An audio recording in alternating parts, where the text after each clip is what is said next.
Hello, friends.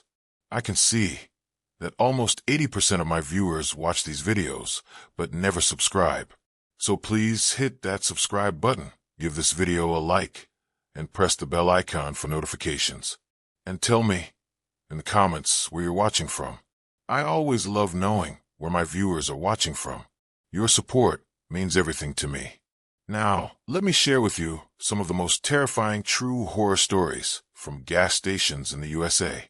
Stories that will make you think twice before stopping at a lonely gas station late at night.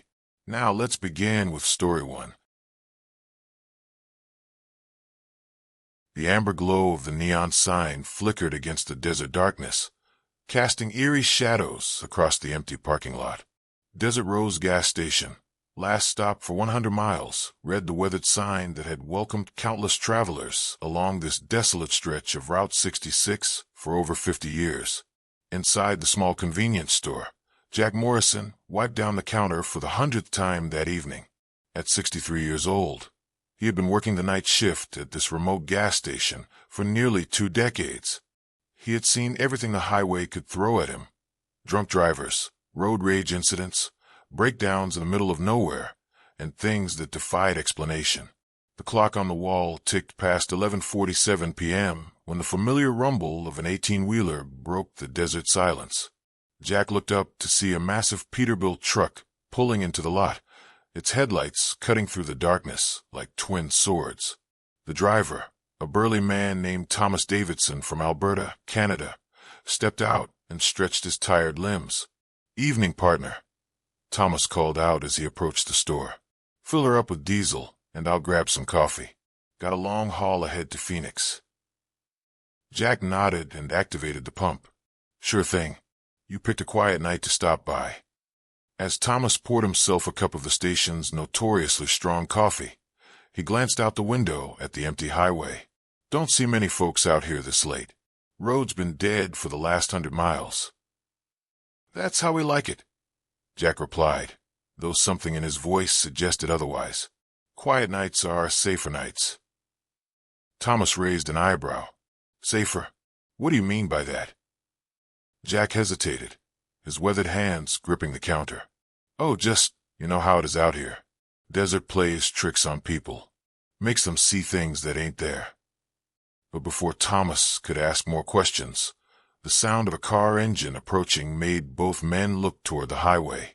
A pair of headlights appeared in the distance, growing larger as they approached the station. The vehicle that pulled them was a silver Honda Accord with Colorado plates. Behind the wheel sat Jennifer Matthews, a marketing executive from Denver who was driving cross-country to start a new job in Los Angeles. She was an organized person, someone who planned every detail of her trips, but tonight she looked frazzled and exhausted. Jennifer parked near the pumps and stepped out, her hands shaking slightly as she reached for her credit card. She was an attractive woman in her early 30s, with shoulder-length brown hair and tired green eyes that darted nervously around the empty lot. "You all right, miss?" Thomas called out, noticing her distressed state. Jennifer forced a smile. "Just tired, I guess. Been driving for 12 hours straight. This desert highway gets to you after a while."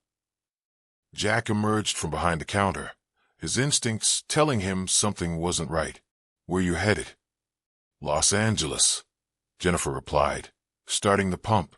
"Have about 6 more hours to go. Thought I'd grab some energy drinks and push through the night." As she spoke, a cold wind swept across the desert, carrying with it the faint scent of something wrong. It wasn't the usual desert smell of sage and dust. This was something else entirely, something that made all 3 people at the station feel suddenly uneasy.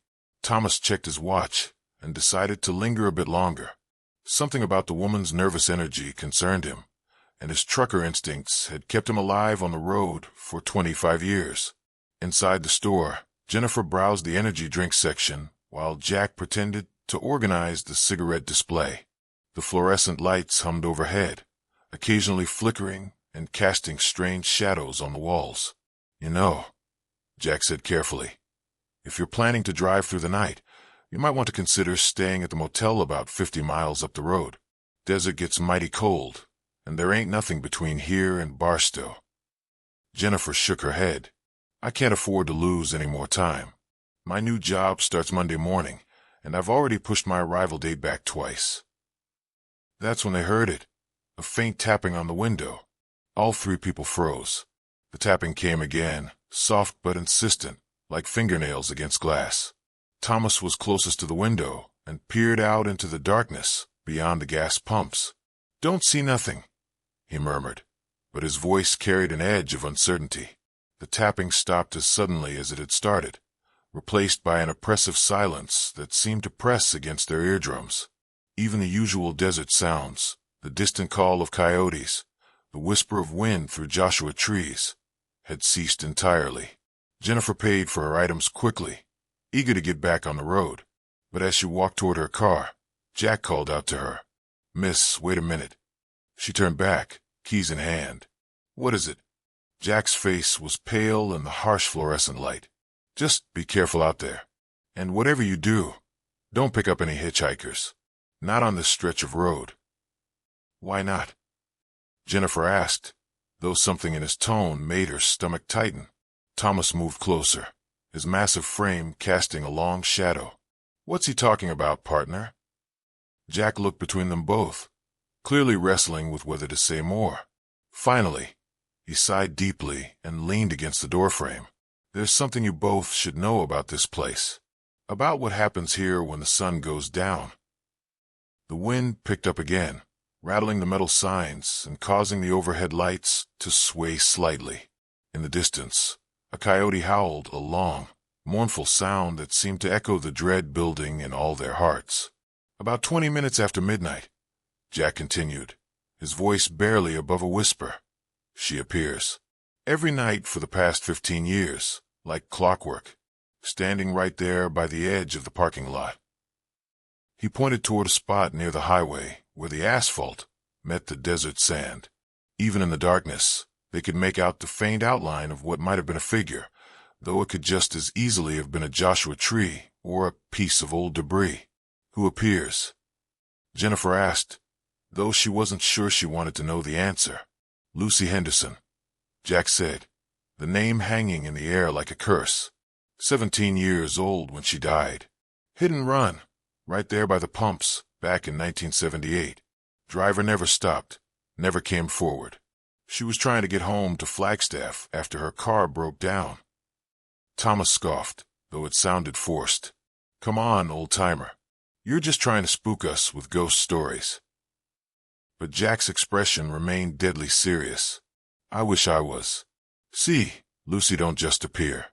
She flags down cars, just like she did that night 47 years ago. Looks as real as you or me. Pale skin, long dark hair, wearing that same white dress she died in." Jennifer felt a chill run down her spine that had nothing to do with the desert cold. "What happens to the people who stop for her?" "That's just it," Jack said, his voice growing even quieter. "At first, nothing seems wrong. She gets in the car, tells them she need a ride to Flagstaff. Seems grateful, polite even.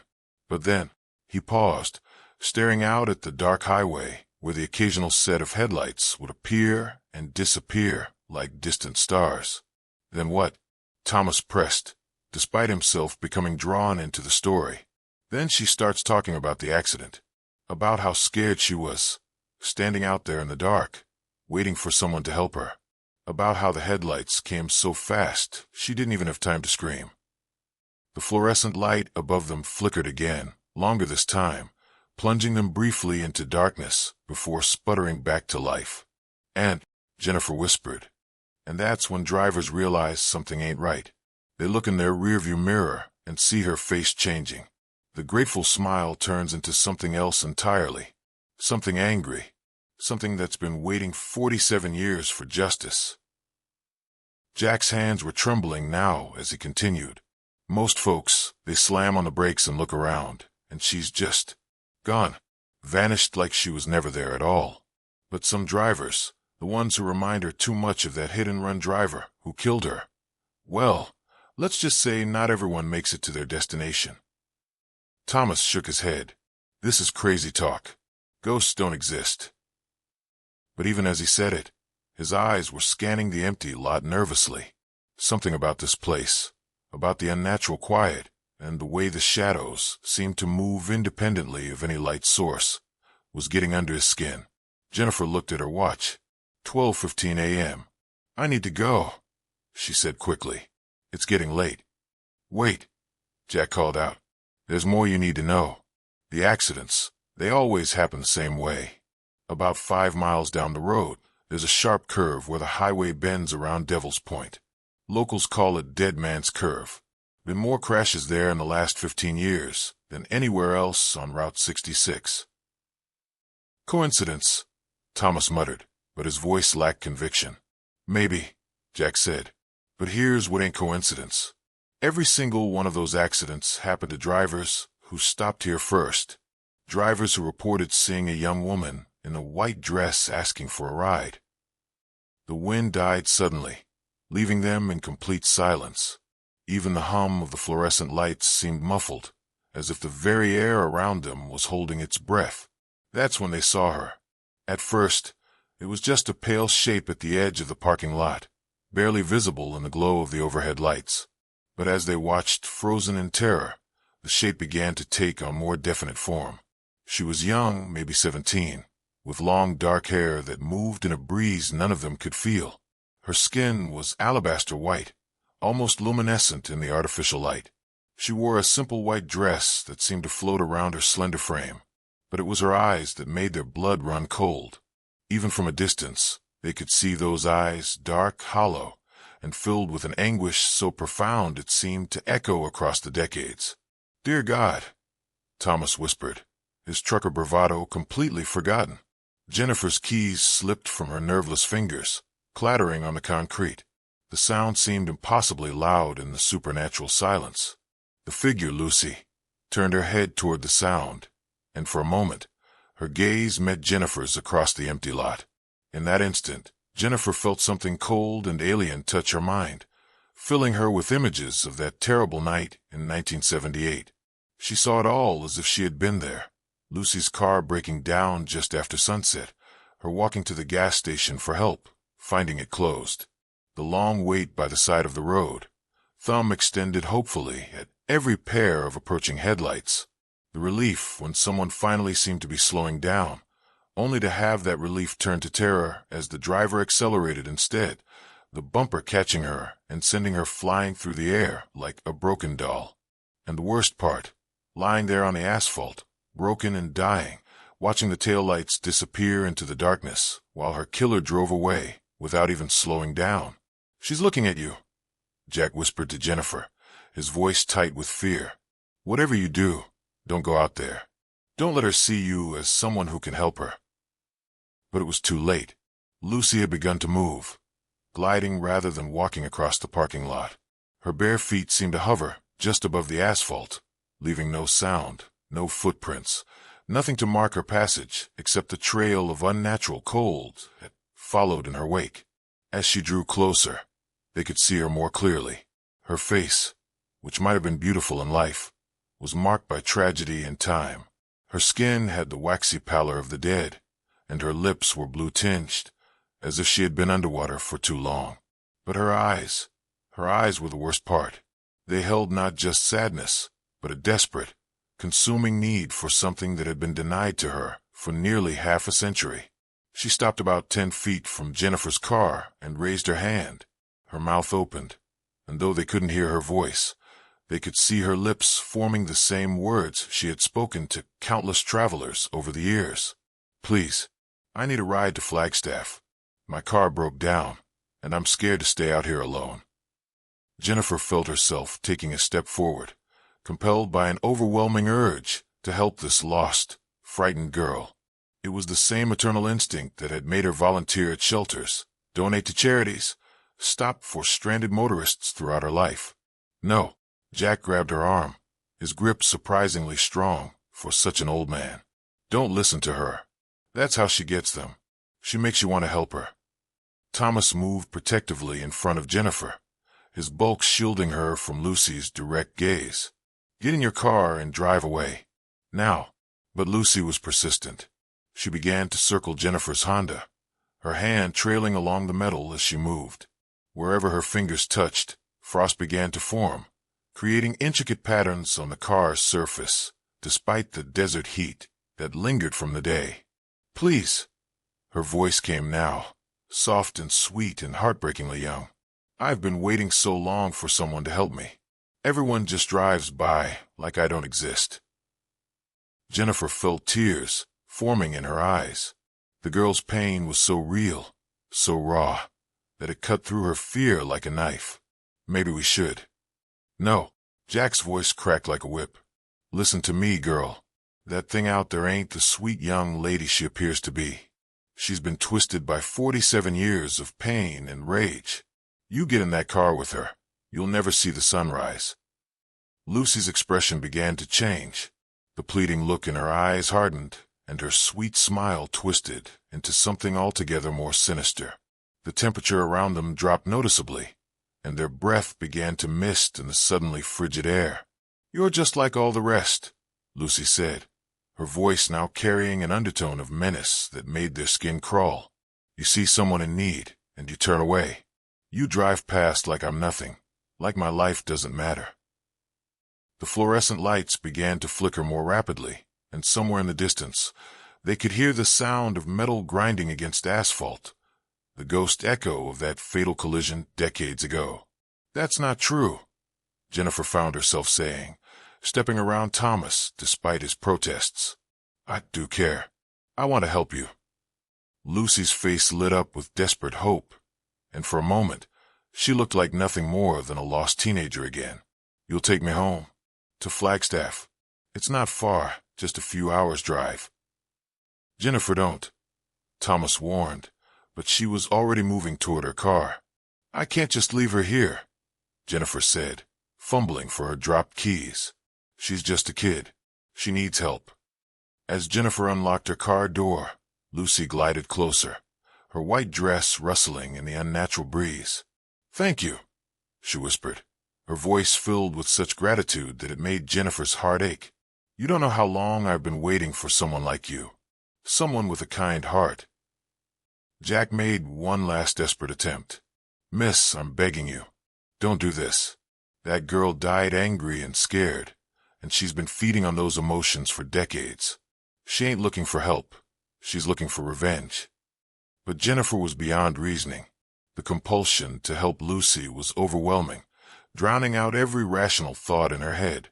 She opened the passenger door and stepped back. "Get in," she said gently. "I'll take you wherever you need to go."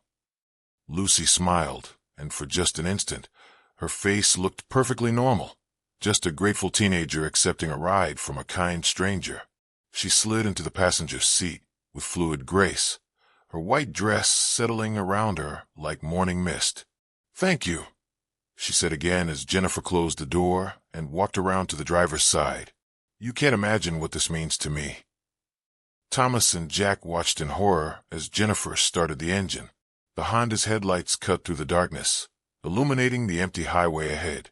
"We have to stop her," Thomas said, moving toward his truck. "It's too late," Jack replied sadly. "Once Lucy gets in that car, there ain't nothing we can do except pray for the driver's soul." Jennifer put the car in drive and began to pull out of the parking lot. Through the passenger window, they could see Lucy sitting primly in her seat, her hands folded in her lap like a well-behaved child on her way to Sunday school. But as the Honda reached the edge of the lot, Lucy turned to look back at the two men. Her face had changed again, becoming something cold and predatory. Her lips pulled back in a smile that revealed teeth that seemed too sharp, too white, and her eyes glowed with an unholy light that had nothing to do with the reflected headlights. The car accelerated onto the highway, its taillights disappearing into the desert darkness. For a long moment, Thomas and Jack stood in silence, staring at the empty road. "How long?" Thomas asked quietly. "About 20 minutes, Jack replied. "That's how long it takes to reach Dead Man's Curve." They waited. Jack busied himself with meaningless tasks around the station, while Thomas sat in his truck cab, unable to shake the image of Lucy's final, terrible smile. The desert night seemed to press against the windows like a living thing, and every shadow looked like it might conceal something watching them. Exactly 19 minutes later, they saw the flash on the horizon, a brief, brilliant flare of light that could only mean one thing. A few minutes after that, they heard the sirens in the distance, growing louder as emergency vehicles raced toward the scene of yet another inexplicable accident on Dead Man's Curve. Thomas climbed down from his truck, his face pale. We should have done something more. Should have stopped her somehow. Jack shook his head wearily. I've tried everything over the years. Called the police, blocked the road, even tried to reason with Lucy directly. Nothing works. She's got to play out her story, night after night, until someone finally gives her what she really wants. Which is what? Justice, Jack said simply. She's looking for the driver who killed her. Won't rest until she finds him. But that was 47 years ago. He's probably dead by now. Maybe. But Lucy don't see time the same way we do. For her, it happened yesterday. The pain is still fresh, the betrayal still raw. Every night, she relives that moment when someone could have stopped to help her, but chose to kill her instead. The sirens were closer now, their wailing call echoing off the desert hills. Soon, there would be police, paramedics, investigators, trying to make sense of another senseless tragedy. They would find Jennifer's car wrapped around a Joshua tree, her body broken beyond recognition. There would be no sign of Lucy, of course. There never was. Just another driver who had somehow lost control on a straight stretch of highway for no apparent reason. Thomas finished fueling his truck in silence. His earlier skepticism completely evaporated. As he prepared to leave, he paused at the store entrance. This Jennifer, she seemed like a good person. Someone who genuinely wanted to help. They always are, Jack replied sadly. Lucy's got a sixth sense about it. She only appears to people with kind hearts, people who can't resist helping someone in need. It's the cruelest part of her curse. She destroys the very people who would have been her salvation in life. Thomas nodded grimly and headed for his truck. As he climbed into the cab, he looked back at the old station attendant. Why do you stay here? Why put yourself through this night after night? Jack was quiet for so long that Thomas thought he might not answer. Finally, he spoke, his voice barely audible over the desert wind. Because someone needs to witness it. Someone needs to remember these people, to mourn them properly. And maybe someday I'll figure out how to help Lucy find peace. And if you don't? Jack's smile was infinitely sad. Then I'll keep trying until the day I die. It's the least I can do for all the people I couldn't save. Thomas drove away into the desert night, his hands gripping the steering wheel tightly as he passed the scene of the accident.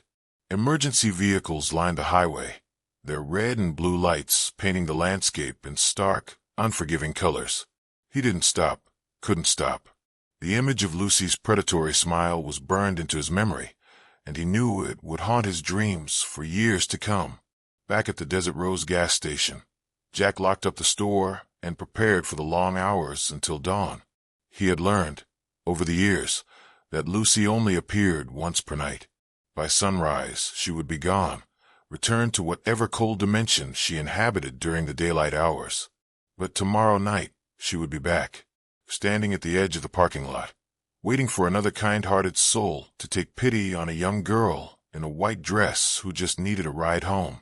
As Jack settled into his chair behind the counter, he thought about Jennifer Matthews, about her nervous energy, her determination to start a new life in Los Angeles, her fatal compassion for a stranger in need. She had been planning to call her sister when she arrived, to let her know she had made the journey safely. That call would never come. Instead, there would be a different kind of call from the Colorado State Police, asking if anyone knew why Jennifer had been driving through the desert alone at night. Her family would never understand what had happened to their daughter, sister, aunt. They would be left with nothing but questions and a grief that would never fully heal. Jack had witnessed this tragedy dozens of times over the years, and it never got easier. Each victim was someone's child, someone's dream, someone's hope for the future. Lucy's curse didn't just destroy the people she lured to their deaths. It shattered the lives of everyone who loved them. The old man opened his desk drawer and pulled out a worn notebook filled with names, dates, and brief descriptions. At the top of a fresh page, he wrote, Jennifer Matthews, Denver, Colorado. Marketing executive. Wanted to start a new life in Los Angeles. It wasn't much, but it was something. A record that she had existed, that she had mattered, that her death was not just another statistic on a highway safety report. As the night wore on, Jack found himself thinking about the first time he had encountered Lucy. It had been 15 years ago, shortly after he started working the night shift. He had been young then, or at least younger, and more skeptical of the ghost stories the previous attendant had tried to warn him about. The first victim had been a college student named David Chun from Vancouver, driving home after his graduation from Arizona State University. Like Jennifer, he had been kind-hearted, the type of person who stopped to help stranded motorists and volunteered at local charities. When Lucy appeared that night, David hadn't hesitated to offer her a ride. Jack had tried to warn him, but David had laughed off his concerns. Come on, man, he had said. She's just a kid who needs help. What kind of person would I be if I just left her here? 20 minutes later, David's Honda Civic had been found at the bottom of a ravine, his body thrown clear of the wreckage. The investigating officers never could explain how an experienced driver had managed to lose control on such a straight stretch of road. That was when Jack had started keeping his notebook, not just to record the victims, but to try to find some pattern, some clue that might help him understand Lucy's curse and maybe, just maybe, find a way to break it. Over the years, he had researched everything he could about Lucy Henderson. He had tracked down newspaper articles about her death, interviewed people who had known her in life, even visited her grave in the Flagstaff Cemetery, where a simple headstone marked her final resting place. What he had learned painted a picture of a young woman who had been beloved by everyone who knew her. Lucy had been valedictorian of her high school class, a volunteer at the local animal shelter, a devoted daughter who had been planning to attend college in the fall. Her death had devastated her family and friends, and the fact that her killer had never been caught had only made their grief more unbearable. Jack understood why Lucy couldn't rest. The injustice of her death, the casual cruelty of the driver who had left her to die alone on the highway, had created a wound that couldn't heal. But over the decades, that wound had festered, turning her spirit into something dark and vengeful. The tragedy was that Lucy's victims were exactly the kind of people who would have stopped to help her on that terrible night in 1978. They were the innocent, punished for the sins of someone who had long since escaped earthly justice. As the clock ticked toward 3 a.m., Jack found himself dozing in his chair. The station was quiet except for the hum of the refrigerators and the occasional rumble of a late-night trucker passing by without stopping. These were the loneliest hours, when the desert seemed to stretch on forever and the weight of all those unsolved deaths pressed down on him like a physical burden. He was awakened by the sound of a car pulling into the lot. Jack sat up quickly, his heart racing as he checked the clock. 3:27 a.m. Too early for Lucy's next appearance, but late enough that any traveler stopping here would be desperate for fuel or assistance. The car was a blue Nissan Sentra with Ontario plates, driven by a young man who looked to be in his mid-20s. As he got out to pump gas, Jack could see that he was tired but alert, probably a college student driving through the night to save money on hotels. Jack emerged from the store, his legs stiff from sitting too long. "Evening," he called out. "You picked a quiet night to stop by." The young man looked up and smiled. "Yeah, roads have been pretty empty. I'm Michael Stewart, driving from Toronto to San Diego. Figure I'd push through the night and be there by morning." "Long haul," Jack observed, studying Michael's face.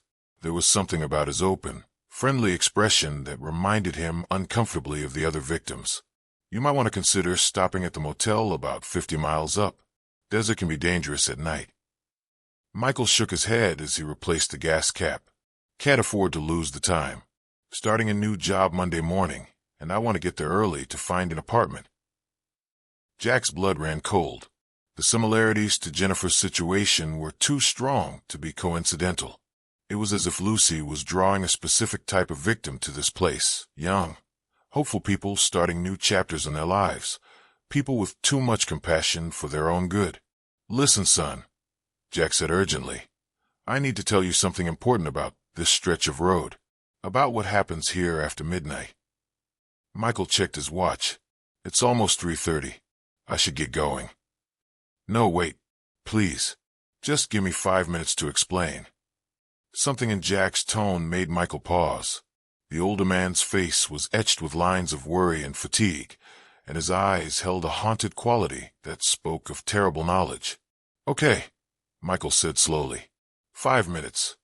Jack quickly told him about Lucy, about the pattern of deaths, about the importance of not stopping for hitchhikers on this particular stretch of highway. As he spoke, he watched Michael's expression change from polite attention to skepticism to growing unease. You're talking about a ghost, Michael said when Jack finished. You seriously expect me to believe that a dead girl is killing people on Route 66? I know how it sounds, Jack replied, but I've seen it happen too many times to doubt it.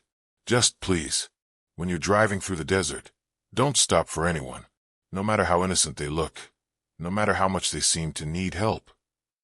Michael was quiet for a long moment, studying the old man's face. Finally, he nodded. Okay, I can't say I believe in ghosts, but I'll be careful. Thanks for the warning. As Michael got back in his car and drove away, Jack felt a small measure of relief. Maybe this time would be different. Maybe his warning would be enough to save a life. But deep in his heart, he knew better. Lucy's curse was too strong, her need for vengeance too consuming. She would find a way to claim her next victim, just as she had claimed all the others. The rest of the night passed without incident. Jack dozed fitfully in his chair, starting awake at every sound: the settling of the building, the distant call of a coyote, the whisper of wind through the desert scrub. Each time, he half expected to see Lucy's pale figure materializing at the edge of the parking lot, but she remained absent. Dawn came slowly to the desert, painting the eastern sky in shades of pink and gold. With the sunrise, Jack felt the familiar lifting of tension that came with Lucy's daily banishment. During daylight hours, she had no power here. The station became just another roadside stop, unremarkable except for its isolation. The morning shift attendant, a young woman named Carol Martinez, arrived at 6 a.m. She was a local from Barstow who made the long commute because the night differential pay helped support her 3 children. Jack had never told her about Lucy. There was no point in terrifying someone who would never encounter the ghost. Quiet night, Carol asked as she unlocked the register. Quiet enough, Jack replied, gathering his things. Had a few travelers stop by. Nothing unusual.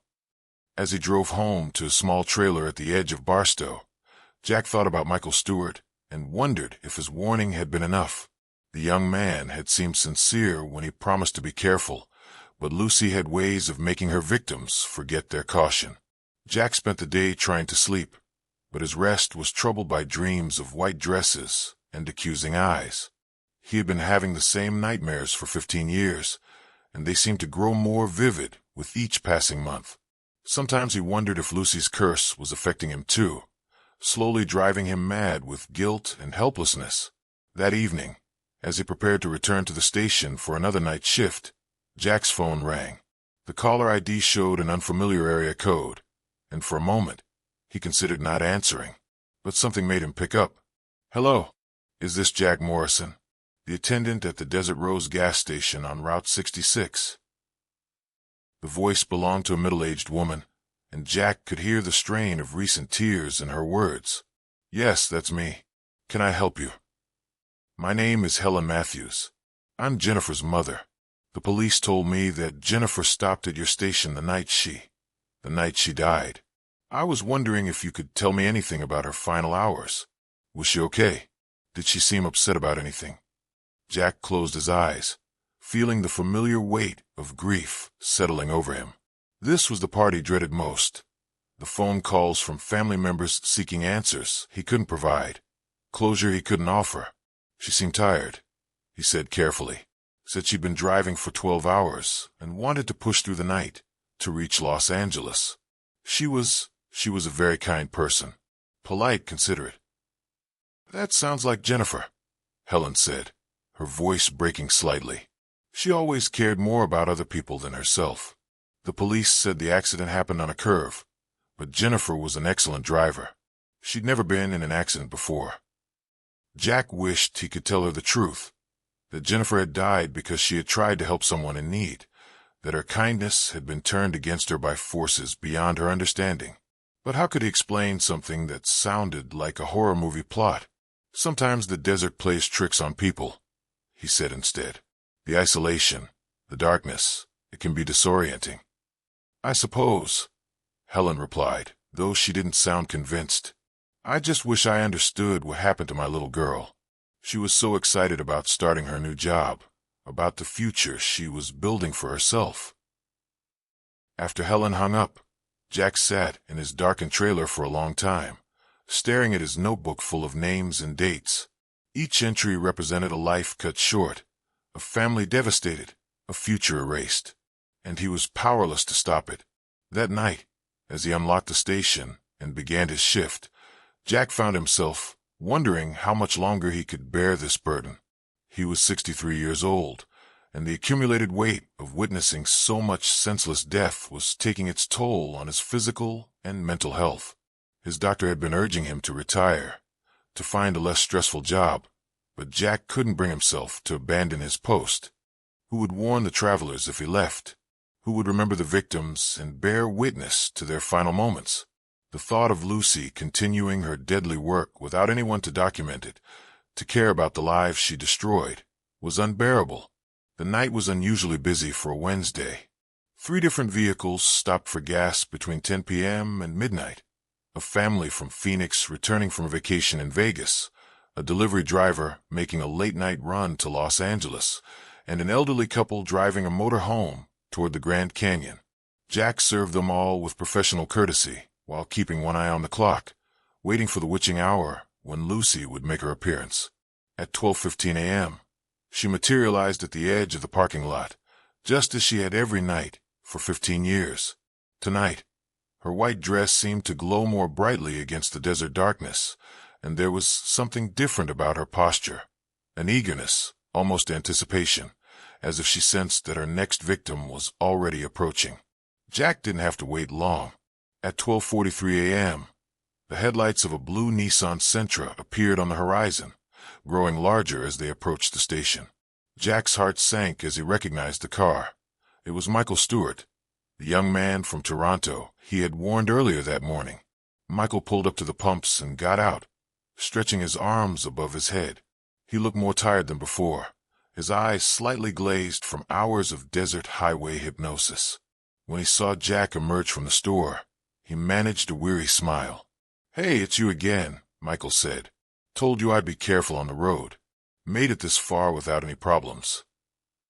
But as he spoke, Jack could see Lucy beginning to move. She glided across the parking lot with supernatural grace, her bare feet making no sound on the asphalt. The temperature around them began to drop, and Michael shivered involuntarily. "Getting cold out here," Michael muttered, reaching for his jacket. "Weird how the desert can be so hot during the day and freezing at night." "Son," Jack said urgently, "you need to get back in your car and drive away. Right now." Michael looked confused. "But I need gas. Tank's almost empty. I'll fill it for you. But then you need to leave immediately. Don't look around. Don't talk to anyone else. Just get in your car and go." But it was too late. Lucy had positioned herself directly in Michael's line of sight, and when he turned to see what Jack was staring at so fearfully, their eyes met across the empty lot. The effect was instantaneous. Michael's expression softened, his earlier wariness melting away as Lucy's supernatural influence took hold.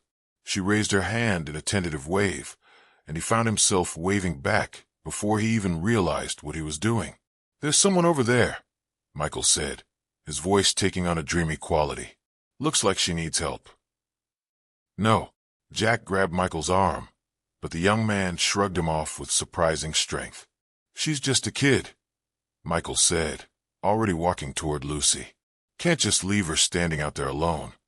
Lucy's face lit up with that same grateful smile that had fooled dozens of victims before him. As Michael approached, she took a step back, maintaining the perfect distance, close enough to seem real and vulnerable, far enough to seem appropriately cautious of a stranger. "Excuse me," Michael called out, his voice gentle and concerned. "Are you okay? Do you need help?" Lucy's voice, when it came, was soft and sweet, with just a hint of fear that tugged at every protective instinct Michael possessed. "My car broke down about a mile back. I've been walking for hours, trying to find help. I'm so cold and scared." Jack watched in horror as the familiar scene played out once again. Despite his warnings, despite his desperate pleas, Michael was already completely under Lucy's spell. The young man's natural compassion, the same quality that made him volunteer at homeless shelters and send money home to struggling parents, was being turned into a weapon against him. "Of course I'll help you," Michael said immediately.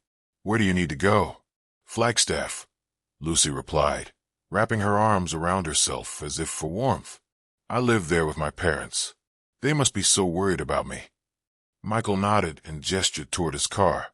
"Come on, let's get you warmed up. Flagstaff's right on my way." As they walked toward the Nissan together, Jack made one final desperate attempt. "Michael," he shouted, "remember what I told you this morning. Remember the warning." For just a moment, Michael paused and looked back. There was a flicker of confusion in his eyes, as if he was trying to remember something important. But then Lucy placed her hand on his arm, and that touch seemed to erase every trace of caution from his mind. "Don't listen to him," she whispered, her voice carrying an otherworldly resonance. "He's just a crazy old man who doesn't understand what it's like to need help. You're different. You're kind. You care about people." Michael's face softened with pride at her words. "Of course I care. Come on, let's get you home." Jack watched helplessly as Michael opened the passenger door for Lucy, his movements slow and dreamlike. As she slid into the seat, her white dress arranged itself around her with unnatural perfection, never wrinkling or catching on anything. "Thank you," Lucy said, looking up at Michael with eyes that seemed to hold starlight. "I knew you were different the moment I saw you. I could tell you have a good heart." Michael beamed at the compliment and closed the door gently. As he walked around to the driver's side, Jack could see that his face had taken on an almost beatific expression, as if helping Lucy was the most meaningful thing he had ever done. The engine started with a soft purr, and the headlights cut through the desert darkness. As the car began to pull away from the station, Jack caught one last glimpse of Lucy through the passenger window. She had turned to look directly at him, and her expression had already begun to change. The grateful smile was fading, replaced by something cold and hungry. Her lips moved silently, but Jack could read the words. "This one reminds me of him. This one will pay for what he did to me." The Nissan accelerated onto the highway, its taillights disappearing into the vast emptiness of the desert night. Jack stood alone in the harsh glare of the fluorescent lights, his hands trembling as he calculated the time. 23 minutes to Dead Man's Curve. 23 minutes before another young life was snuffed out by a 47-year-old injustice that refused to be buried.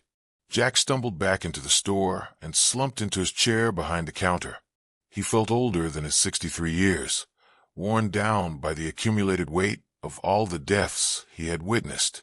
His notebook lay open on the counter, and with shaking hands, he picked up his pen and began to write. Michael Stewart, Toronto, Ontario. Recent college graduate. Starting new job in San Diego. Wanted to help his struggling parents financially. The words blurred as tears filled his eyes. Michael had been so young, so full of hope and possibility. He had talked about his plans to save money and bring his parents to visit him in California, about the nonprofit work he wanted to do in his spare time, about the girl back home he was planning to propose to once he got settled. All of that was gone now, erased by Lucy's insatiable need for revenge. As the minutes ticked by, Jack found himself thinking about that night in 1978 when it all began. He had researched the original accident extensively, even tracked down some of the police officers who had worked the case. What he had learned painted a picture of casual cruelty that still made his blood boil decades later. The driver who had killed Lucy had been drunk, speeding through the desert after a night of gambling in Vegas. When Lucy had flagged him down for help, he had initially slowed, perhaps intending to stop. But then, in a moment of alcohol-fueled paranoia, he had become convinced that the young woman was trying to rob him, or worse. Instead of helping her, he had accelerated directly at her, striking her with enough force to send her flying 30 feet through the air. He had never even slowed down afterward, leaving her to die alone on the cold asphalt while he continued on his way to Los Angeles. The case had gone unsolved because there had been no witnesses, no security cameras, no forensic evidence linking the killer to the crime. Lucy Henderson had become just another statistic, another cold case file gathering dust in a police station filing cabinet. But death had not ended Lucy's story. Her spirit, twisted by injustice and fueled by righteous anger, had remained tethered to this place where her life had been so callously ended. And every night since, she had been searching for the man who had killed her, unable to distinguish between him and the innocent travelers who stopped to help a stranded motorist. 21 minutes had passed since Michael and Lucy had driven away. Jack could almost see them in his mind's eye, Michael chatting nervously as he drove, probably asking Lucy about her family, her life in Flagstaff, her plans for the future, and Lucy, sitting quietly beside him, her appearance gradually becoming more and more unsettling as they drew closer to Dead Man's Curve. The victims always described the same progression in their final radio calls or cell phone messages. First, Lucy would seem perfectly normal, grateful for the ride, making small talk about the weather or her broken-down car. But then she would begin to talk about the accident, about the fear she had felt standing alone in the dark, about the betrayal when someone she had trusted had tried to kill her. And that's when her appearance would begin to change.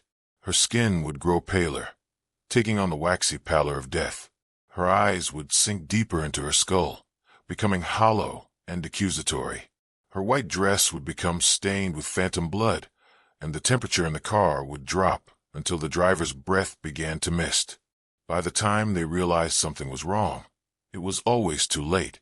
Lucy's rage would have built to a crescendo, and in her twisted perception, the kind stranger beside her would transform into the drunk driver who had murdered her all those years ago.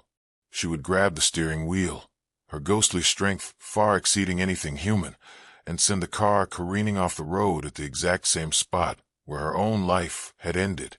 Jack checked the clock, 1:17 a.m. 2 more minutes. He found himself praying, something he hadn't done in years, that somehow this time would be different, that Michael's warning had planted some seed of caution that would allow him to escape Lucy's influence before it was too late, that maybe, just maybe, he would see through her supernatural glamour and realize the danger he was in. But deep down, Jack knew it was hopeless. Lucy's curse was too powerful, her need for revenge too consuming. She had been feeding off the guilt and terror of her victims for nearly 5 decades, growing stronger with each death, more skilled at manipulating the emotions of good-hearted people. At exactly 1:19 a.m., the horizon lit up with a brilliant flash of light, followed seconds later by the distant sound of metal tearing and glass shattering. Jack closed his eyes and bowed his head, another prayer on his lips, this time for Michael's soul, and for the family and friends who would soon learn that their beloved son and brother was never coming home. The sirens began wailing in the distance, emergency vehicles racing toward yet another inexplicable accident on Dead Man's Curve. Jack had heard those same sirens dozens of times over the years, and each time they seemed to carry with them the accumulated grief of all the families who had been shattered by Lucy's curse. As the night wore on and the emergency crews worked to clear the wreckage, Jack sat alone in the fluorescent-lit store, surrounded by the mundane trappings of modern life, candy bars and energy drinks, road maps and air fresheners, cell phone chargers and tourist postcards. It seemed obscene that such ordinary things could exist in a place where so much supernatural evil was allowed to flourish. At 3 a.m., a police officer stopped by to ask his routine questions. Sergeant Rodriguez was a 20-year veteran of the force who had investigated more of these accidents than he cared to count. He knew Jack by name now, and there was a weariness in his eyes that spoke of a man who had seen too much senseless death. "Another single-car accident at Dead Man's Curve," Rodriguez said, accepting a cup of Jack's notoriously strong coffee. "Young man from Canada, driving alone. No skid marks, no sign of mechanical failure, no indication of what might have caused him to lose control." Jack nodded silently. What could he say? That the victim had been murdered by the ghost of a 17-year-old girl? That this stretch of highway was cursed by an injustice that had never been resolved? Rodriguez was a good man, but he would think Jack had finally cracked under the pressure of too many lonely nights in the desert.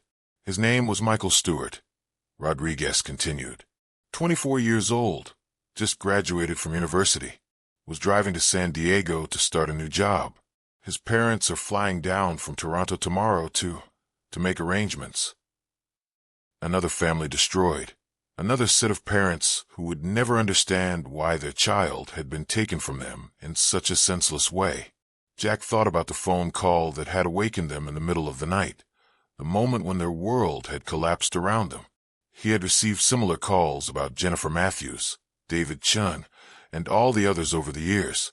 Strangest thing, Rodriguez mused, staring into his coffee cup.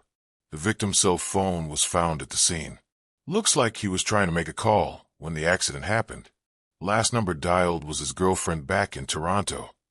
Jack's heart clenched. Michael had been trying to call for help, probably realizing too late that something was terribly wrong with his passenger. But by then, Lucy's supernatural influence would have been too strong to overcome. "Did she answer?" Jack asked quietly. "No, thank God. Can you imagine hearing someone you love die in a car accident over the phone?" Rodriguez shook his head and finished his coffee. "Well, I should get back. Paperwork on these things never seems to end."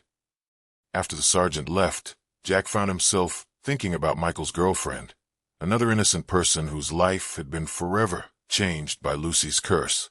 She would spend the rest of her life wondering what Michael had been trying to tell her in those final moments. What words of love or explanation had died with him on that desolate stretch of highway? The rest of the night passed in a blur of exhaustion and grief. Jack went through the motions of his job, restocking shelves, cleaning restrooms, serving the occasional late-night trucker. But his heart wasn't in it. He kept thinking about all the victims, all the families, all the lives that had been destroyed by one drunk driver's moment of cruelty 47 years ago. As dawn approached and Carol arrived for the morning shift, Jack made a decision that had been building in his mind for months. He was tired, bone deep, soul-crushing tired of witnessing death and being powerless to prevent it. He was tired of the nightmares, the guilt, the endless procession of young faces that haunted his dreams. It was time to retire, time to find someone else to take over this cursed vigil.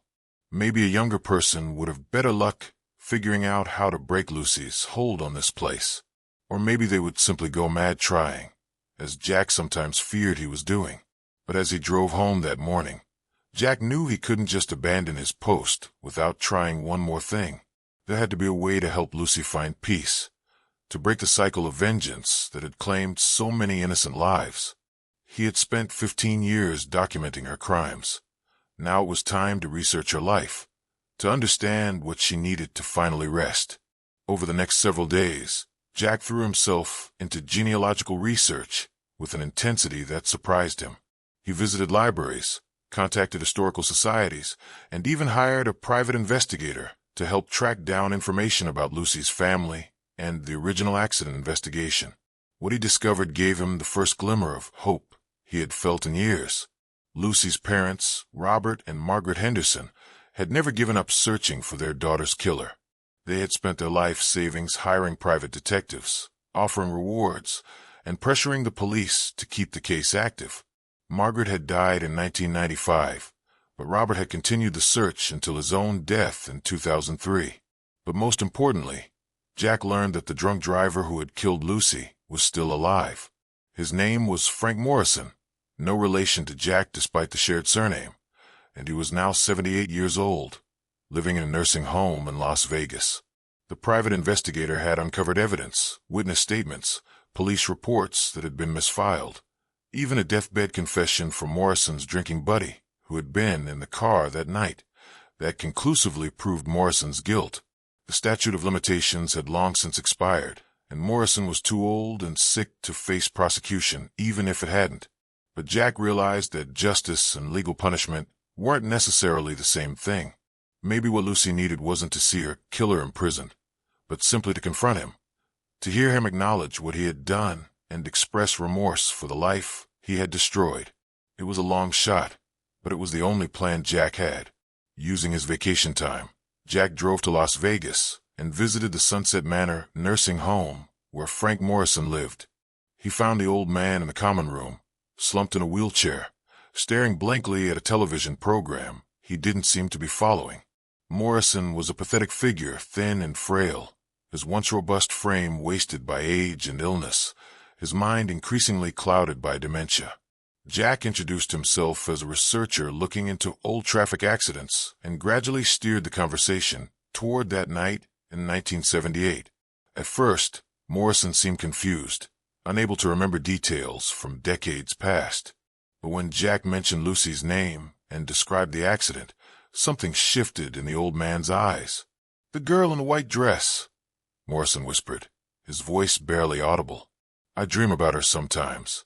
She's always asking why I didn't stop to help her." "You did more than not stop," Jack said gently but firmly. "You ran her down. You killed her and drove away." Morrison's face crumpled, and for the first time in 47 years, he began to cry for what he had done. "I was drunk," he sobbed. "So drunk I could barely see straight. When she flagged me down, I thought she was trying to rob me. I was scared and I was angry and oh God, I hit the gas instead of the brakes." "Why didn't you stop?" Jack pressed. "Why didn't you go back to help her?" "I was terrified," Morrison admitted. "I knew I'd killed her, and I knew I'd go to prison if I got caught. So I just kept driving. I went home and pretended it never happened." Jack recorded the conversation on his phone, capturing every word of Morrison's confession. But more importantly, he could see that the old man was genuinely remorseful, broken by decades of guilt and nightmares. This wasn't the callous killer Lucy had been seeking all these years. This was a frightened, broken human being who had made a terrible mistake and spent his life paying for it. "What do you want me to do?" Morrison asked through his tears. "I'm dying anyway. The cancers in my bones, my liver, everywhere. I've got maybe 6 months left." Jack thought about Lucy, about all the innocent people she had killed in her search for justice. "I want you to come with me," he said finally. "I want you to go back to the place where you killed her and ask for her forgiveness." Morrison's eyes widened with terror. "No, I can't go back there. She'll be waiting for me. She'll kill me." "Maybe," Jack said honestly, "but you're dying anyway. And this might be the only way to save other people from dying because of what you did." It took 3 days of persuasion, but finally Morrison agreed. His doctors were reluctant to discharge him, but Jack convinced them that this was essentially a hospice situation, a dying man's final wish to visit a place that held significance for him. Jack rented a medical transport van and drove Morrison back to the Desert Rose gas station. The old man was barely conscious for most of the journey, drifting in and out of morphine-induced stupor. But as they approached the familiar stretch of Route 66, his eyes opened and focused with surprising clarity. "I remember this place," Morrison whispered as they pulled into the parking lot. "It looks exactly the same." Jack parked the van and helped Morrison into his wheelchair. The sun was setting, painting the desert sky in brilliant shades of orange and gold. In a few hours, Lucy would make her nightly appearance, and Jack would finally be able to confront her with the truth about her killer. Carol had agreed to cover the night shift so Jack could carry out his plan. She thought he was conducting some kind of historical research project, and he saw no reason to correct her assumption. The fewer people who knew about Lucy's curse, the better. As darkness fell, Jack wheeled Morrison to the exact spot where Lucy materialized each night. The old man was shivering despite the warm desert air, whether from cold, fear, or his illness. Jack couldn't tell. "She's coming," Morrison whimpered as the clock in the van showed 11:58 p.m. I can feel her. She's angry. So angry. At exactly midnight, Lucy appeared. But this time, she didn't manifest at the edge of the parking lot as usual. Instead, she materialized directly in front of Morrison's wheelchair, her pale face twisted with 47 years of accumulated rage. Morrison screamed, a thin, reedy sound that echoed across the empty desert. Lucy's eyes locked onto his, and Jack could see recognition flashing between them like lightning. You, Lucy hissed, her voice carrying the chill of the grave. You're the one who killed me. You're the one who left me to die alone in the dark. Morrison was babbling now, tears streaming down his wasted cheeks. I'm sorry, I'm so sorry. I was drunk. I was scared. I made a terrible mistake. A mistake. Lucy's form began to shift and change, becoming more terrifying with each passing second. Her white dress was now stained with blood, and her skin had taken on the gray pallor of death. You murdered me. You destroyed my family. You ruined everything I could have been. I know, Morrison whispered. I've lived with the guilt every day for 47 years. I've wished 1,000 times that I could take it back, that I could trade places with you. For a moment, Lucy paused. This wasn't the reaction she had expected. The drunk driver she had been hunting was supposed to be arrogant, unrepentant, still the same cruel person who had killed her and driven away without looking back. You're dying, she said, as if just realizing Morrison's condition.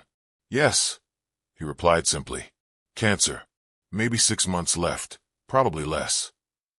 Lucy stared at him for a long moment, and Jack could see her struggling with emotions she hadn't felt in decades. The rage was still there, burning like a cold fire, but it was mixed now with confusion and something that might have been pity. I wanted you to suffer, she said finally. I wanted you to feel the same terror I felt that night. I have, Morrison replied. Every night in my dreams, I see your face. I hear you calling for help, and I know I failed you. I've been dying inside for 47 years. Jack stepped forward carefully, not wanting to disrupt the delicate balance of the moment. Lucy, he said softly, this is what you've been searching for. He's here, he's confessed, and he's genuinely sorry for what he did. You can finally rest. But Lucy's expression hardened again. Sorry isn't enough. Sorry doesn't bring me back. Sorry doesn't give me the life he stole from me.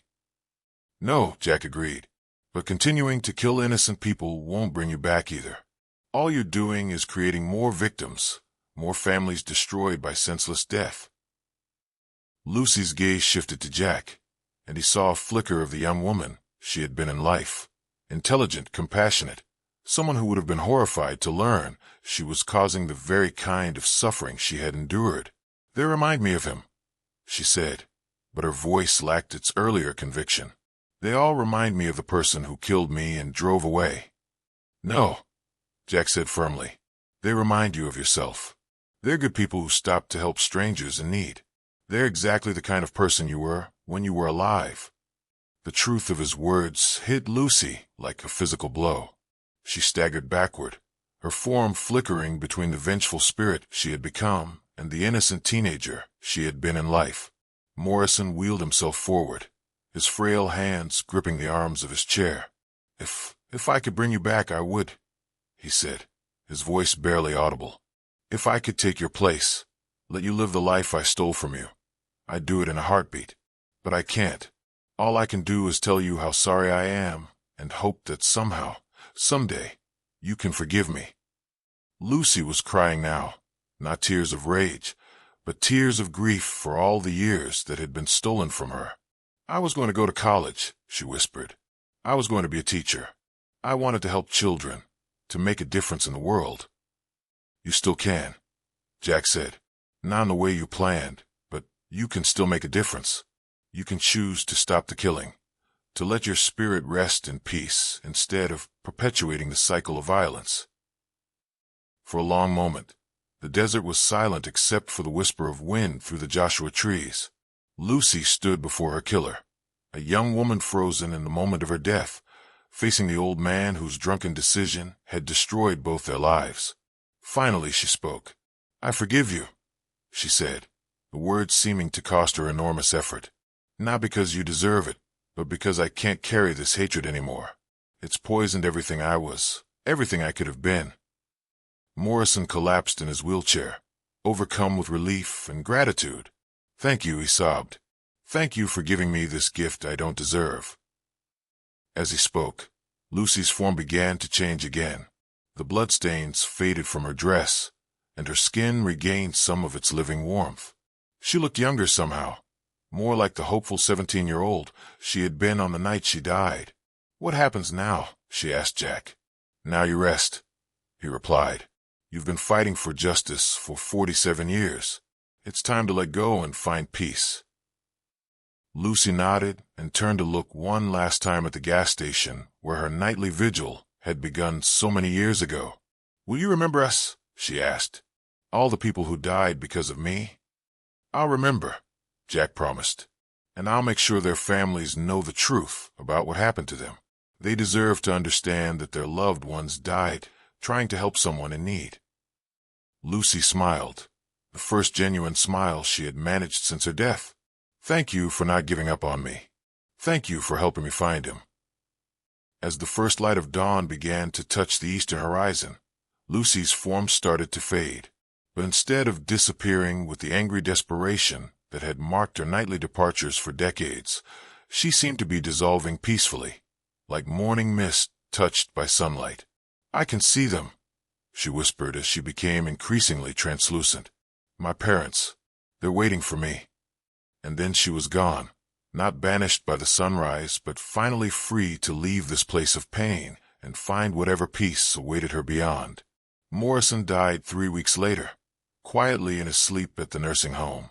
Jack attended his funeral, a small, sad affair with only a handful of mourners. In his final days, the old man had used what little money he had left to establish a scholarship fund for deserving students, naming it in Lucy's honor. The Desert Rose gas station became just another roadside stop after that night. The supernatural cold was gone, the oppressive feeling of being watched had lifted, and the accident rate on Dead Man's Curve returned to normal levels for the first time in decades. Jack continued working the night shift for another 6 months, partly to make sure Lucy's spirit had truly found peace, and partly because he wasn't sure what else to do with his life. But the station felt different now, lonely in an ordinary way, rather than haunted. Eventually, he did retire, moving to a small apartment in Phoenix, where he spent his days writing a book about his experiences. He changed the names and locations to protect the innocent, but he told the story truthfully, about love and loss, about justice and forgiveness, about the power of compassion to heal even the deepest wounds. The notebook full of victims' names went with him, not as a burden now, but as a memorial. Jack visited their graves when he could, leaving flowers and telling their families what their loved ones' final acts of kindness had meant, even if those acts had cost them their lives. And sometimes, on quiet desert nights when the wind whispered through the Joshua trees, Jack thought he could hear Lucy's voice carried on the breeze. Not angry or vengeful anymore, but peaceful at last, finally free to rest after 47 years of seeking justice in all the wrong ways. The curse of Route 66 was broken. The vanishing hitchhiker had vanished for good, and the Desert Rose gas station returned to its role as nothing more than a welcome stop for weary travelers making their way across the American Southwest. But Jack never forgot the lesson Lucy had taught him in those final moments before her spirit found peace. That forgiveness isn't something we give to others because they deserve it, but something we give to ourselves so we can finally let go of the pain that's been holding us prisoner. And in the end, that was the most important story of all. The fluorescent lights above Miller's Stop and Go flickered like dying fireflies against the Kentucky darkness. Rain drummed steadily on the metal roof, creating a rhythm that seemed almost deliberate, almost like footsteps. Tyler Brennan pulled his jacket tighter as he stepped out of his beat-up Honda. The gas station sat alone on Highway 27, surrounded by nothing but cornfields and shadows. He'd driven past this place 100 times during the day. But tonight it felt different. The way the light spilled from the windows seemed too bright, too harsh against the surrounding blackness. The job posting had been simple enough. Night shift attendant. $12 an hour. No experience necessary. What hadn't mentioned was why they were so desperate for help that they'd hire someone over the phone without even an interview. Tyler pushed through the glass door, and a bell chimed overhead. The sound echoed longer than it should have in the small space. Behind the counter stood a woman in her 50s, her graying hair pulled back in a tight ponytail. Her name tag read Janet Manager. "You must be Tyler," she said, not looking up from the clipboard she was studying. Her voice carried a weight that seemed to press down on the room. "Right on time." "Yes, ma'am. Ready to get started." Now Janet looked at him, and Tyler noticed something in her eyes. Fear? Regret? "Listen, son. Before we begin, there are some rules you need to follow. Important ones." She moved around the counter, and Tyler saw she was favoring her left leg, walking with a slight limp. "First rule, never turn your back on the cooler doors after midnight. I don't care if a customer asks for something from the back row. You get it before the clock strikes 12, or you tell them we're out." Tyler nodded slowly. "Okay, why?" "Second rule," Janet continued, ignoring his question. "If you hear voices coming from the storage room, you don't investigate.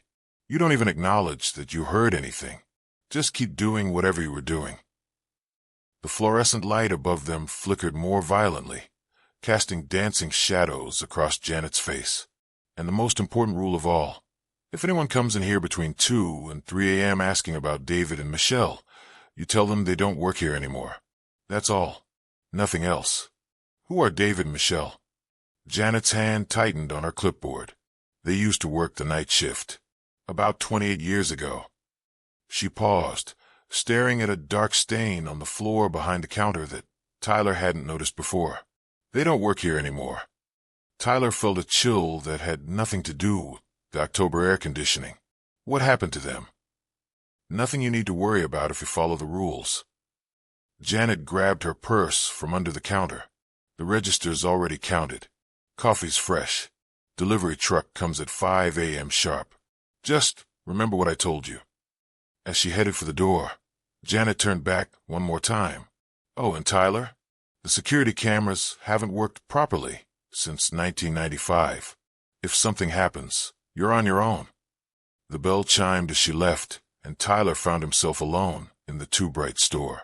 He looked around, taking inventory. 3 aisles of snacks and drinks, a hot food warmer that hummed too loudly, a wall of coolers along the back, their glass doors reflecting the harsh lighting. And behind the counter, that dark stain on the floor. Tyler pulled out his phone to check the time. 11:47 p.m. 13 minutes until whatever Janet was worried about began. He busied himself straightening products on the shelves, trying to ignore how the wind outside sounded like whispers. A few customers came and went, truckers mostly, grabbing coffee and energy drinks. Normal people doing normal things. Tyler started to relax. Then midnight arrived. The change was subtle at first. The humming from the coolers seemed to shift in pitch, becoming almost melodic. The fluorescent lights stopped flickering and burned steady, but somehow the shadows in the corners grew deeper. And then Tyler heard it. A voice from the storage room. Faint, but unmistakably human. "Help, please. Someone help us." Tyler's blood turned to ice water. He gripped the edge of the counter, Janet's words echoing in his mind. "Don't investigate. Don't even acknowledge that you heard anything." The voice came again, clearer this time. A woman's voice, young and terrified. "He's still here. Oh, God, he's still here." Tyler's hands shook as he tried to focus on a magazine he'd been reading. "Just pretend you don't hear it. Follow the rules." But the voice was so desperate, so filled with pain. "Please," the woman's voice pleaded. "We can't leave, we can't." A second voice joined the first, a man's voice, deeper but equally terrified. "The cooler." He pushed us behind the cooler. So much blood. Tyler squeezed his eyes shut. This wasn't happening. It couldn't be happening. But when he opened them, he saw something that made his heart stop completely. Footprints. Wet, dark footprints leading from a storage room to the coolers. Footprints that definitely hadn't been there moments before. The bell above the door chimed, and Tyler spun around to see a customer entering. The man was tall, maybe in his 40s, wearing a trucker's cap and a flannel shirt.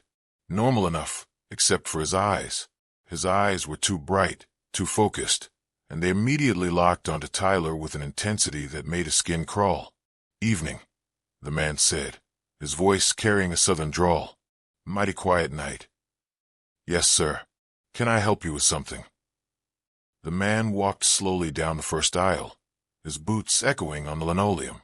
"Just looking around. Haven't been in here must be about 28 years now." Tyler's grip tightened on the counter.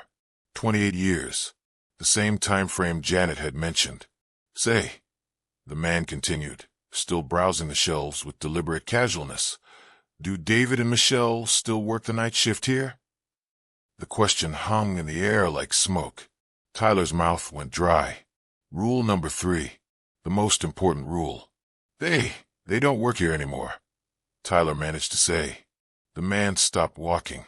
He turned to face Tyler, and that unsettling smile spread across his face. "Is that so? Because I could have sworn I just heard them calling for help." Tyler's heart hammered against his ribs. "I don't know what you're talking about, sir." "Oh, I think you do."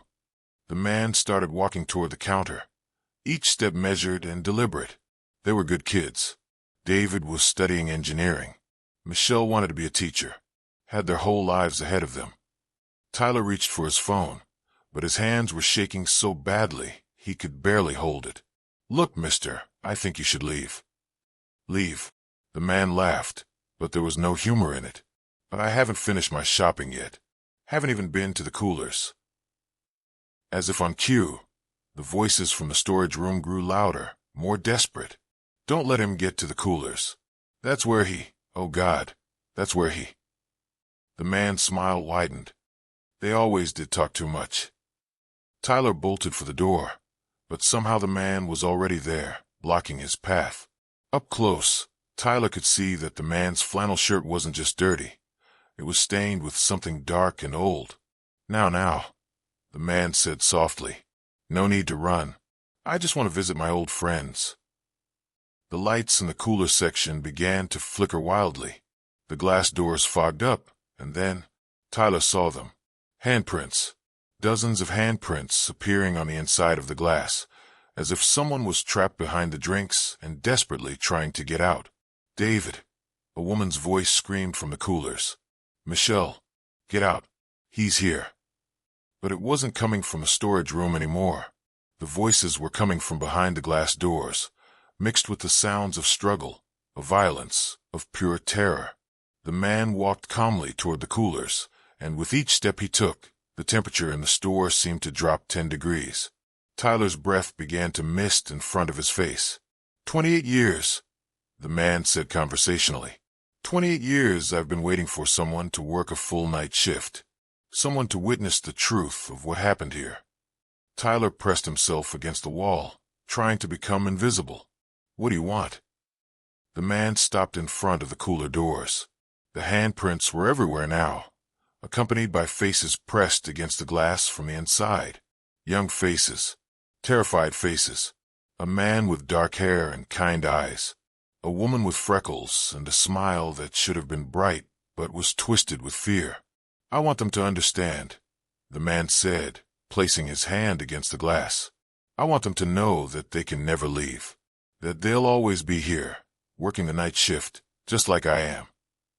Tyler realized with growing horror that the man wasn't casting a reflection in the cooler glass. None at all. "You see," the man continued, "some stories don't end when they're supposed to. Some of us are trapped in our moments. David and Michelle in their last terrified seconds. Me in my moment of, well, let's call it satisfaction." The voices behind the glass were screaming now, begging, pleading. Tyler could see them more clearly. Not just David and Michelle, but others. So many others. All young. All wearing gas station uniforms from different decades. "How many?" Tyler whispered. "Night shift attendants don't last long here," the man replied. Most quit after the first night. Smart ones. But occasionally, someone stays. Someone curious. Someone who thinks they can help the voices they hear. Tyler's phone buzzed in his pocket. A text message. With trembling fingers, he pulled it out and looked at the screen. Help US. He's behind you. Tyler spun around, but the store was empty. When he turned back, the man was gone. The cooler door stood open, their contents scattered across the floor. And there, behind the counter where that dark stain marked the linoleum, stood two figures, David and Michelle.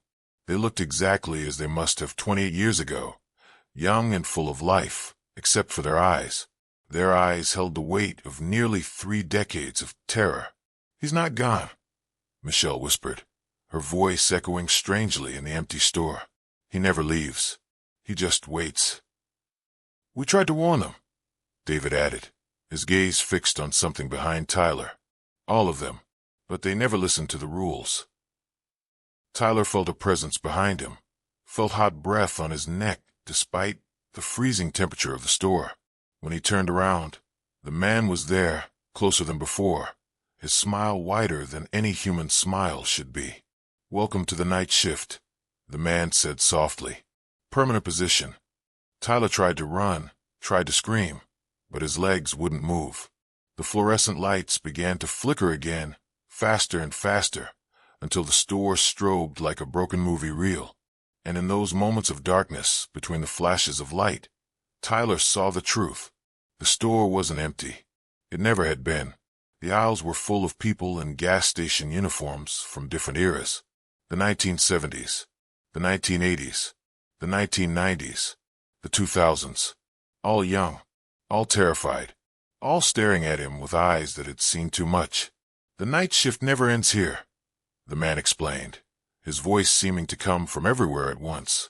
Clock in, but never clock out. That's the rule nobody tells you about. Tyler felt something cold wrap around his wrist. When he looked down, he saw a name tag being pinned to his jacket. Tyler, night shift. The last thing he remembered clearly was the sound of that bell chiming as the door closed behind him. But he wasn't leaving. He was just joining the others, taking his place behind the counter where that dark stain would never wash clean. 3 days later, Janet hired another night shift attendant, a young woman named Ashley who needed the money for college. Janet gave her the same rules, the same warnings, just like she had for Tyler, and the one before Tyler, and all the others stretching back nearly 3 decades. Because Miller's stop-and-go never closed. Even after the murders, even after all the disappearances. The corporate office didn't care as long as the revenue reports kept coming in, and somehow they always did. Someone was always working the night shift, keeping the register running, the coffee fresh. The security cameras still didn't work properly. They hadn't since 1995, when they'd captured something so impossible that the footage had to be destroyed. But late at night, if you knew how to look, you could still see them on the old monitors in the back office. All of them, working their shifts, waiting for closing time that would never come. And somewhere in the static between channels, if you listened carefully, you could hear them whispering the same 3 rules to whoever would be foolish enough to work the next shift. Never turn your back on the coolers after midnight. Don't investigate the voices from the storage room. And if anyone asks about the previous night shift workers, just tell them they don't work here anymore. Because technically that's true. They never stopped working at all. The desert wind howled across Interstate 10 like a banshee seeking vengeance. The kind of wind that makes seasoned truckers grip their steering wheels tighter and mothers pull their children closer. Tonight, that same wind would become the harbinger of something far more sinister than any storm. James Mitchell from Toronto had been driving for 12 straight hours. His eyes burned from the endless stretch of asphalt, and his coffee had gone cold hours ago.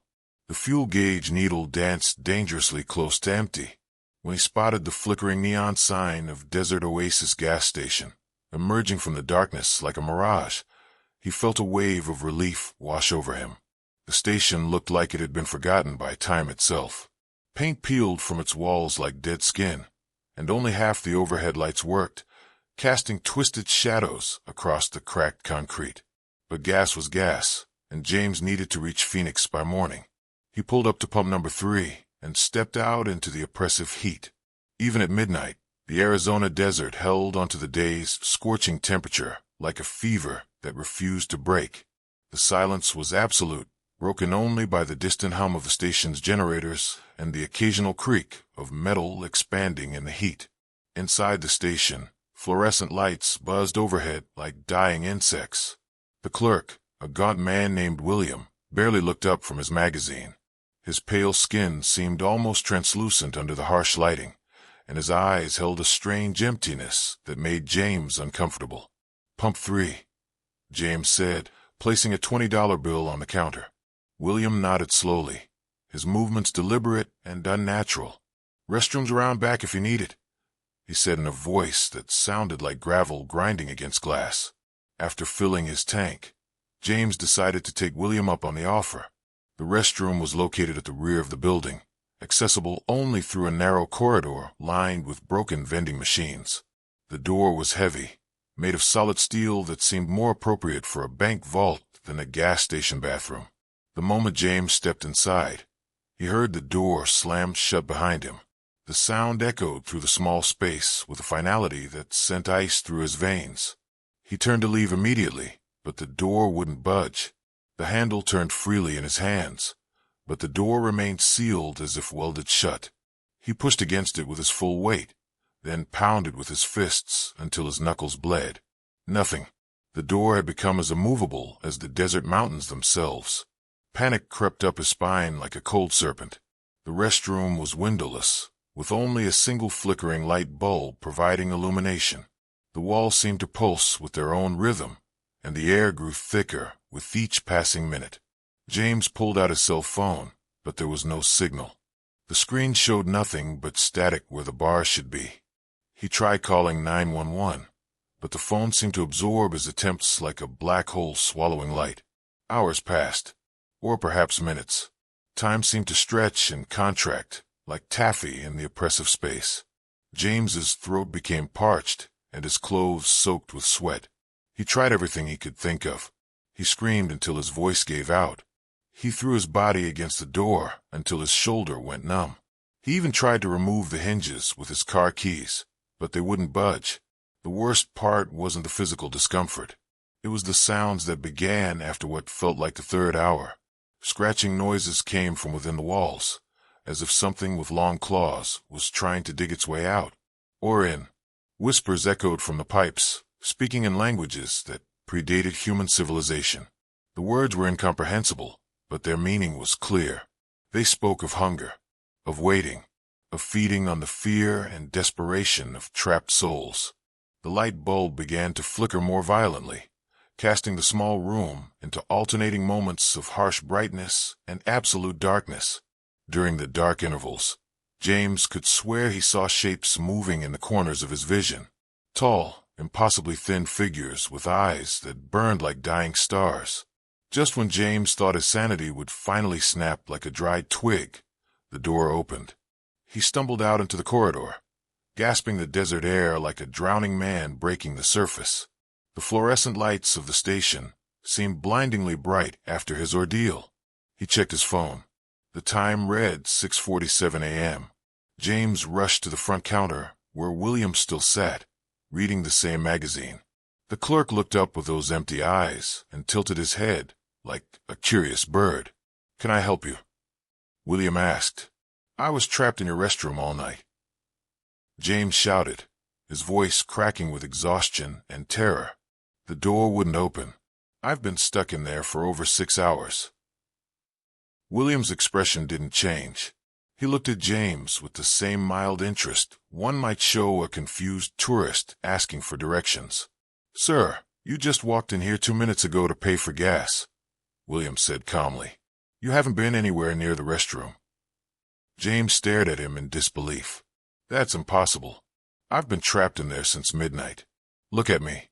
I'm covered in sweat. My clothes are soaked." But when James looked down at himself, his clothes were completely dry. His hands, which had been scraped and bleeding from pounding on the door, showed no signs of injury. Even his voice, which should have been hoarse from screaming, sounded perfectly normal. William pointed to the security monitor behind the counter. The black and white screen showed the interior of the station from multiple angles. "Been watching the cameras all night," he said. "Nobody's used that restroom. Been broken for weeks anyway. Door's been welded shut since last month." James felt the world tilt beneath his feet. He stumbled outside to his car, his mind reeling. The fuel gauge read full, just as it had when he'd finished filling up.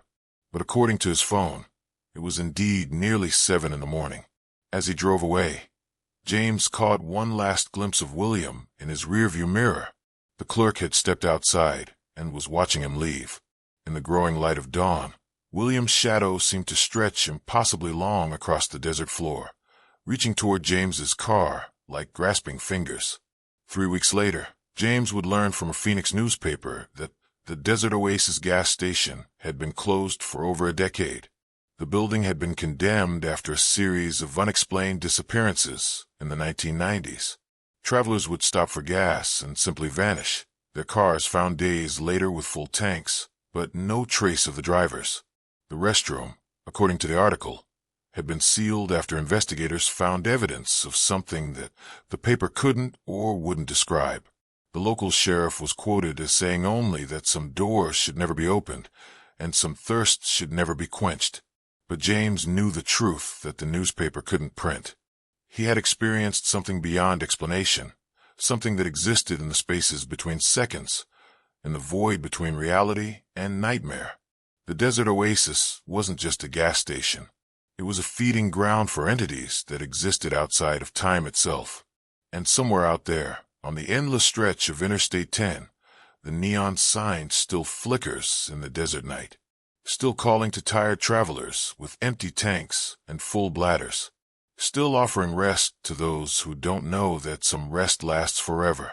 The desert remembers everything, and in its memory, James Mitchell is still trapped in that restroom, pounding on a door that will never open, while something ancient and hungry watches from the shadows, growing stronger with each moment of his terror. Because in the Desert Oasis gas station, time doesn't heal wounds. Time creates them. And once you step through that steel door, you become part of the station's eternal collection of lost souls, forever fueling something that should never have been awakened in the first place. The wind still howls across Interstate 10, carrying with it the echoes of screams that were never heard and the whispers of those who stopped for gas and never left. And William still sits behind that counter, reading his magazine, waiting for the next traveler foolish enough to need what the Desert Oasis has to offer.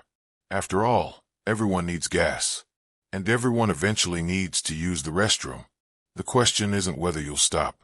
The question is whether you'll ever leave.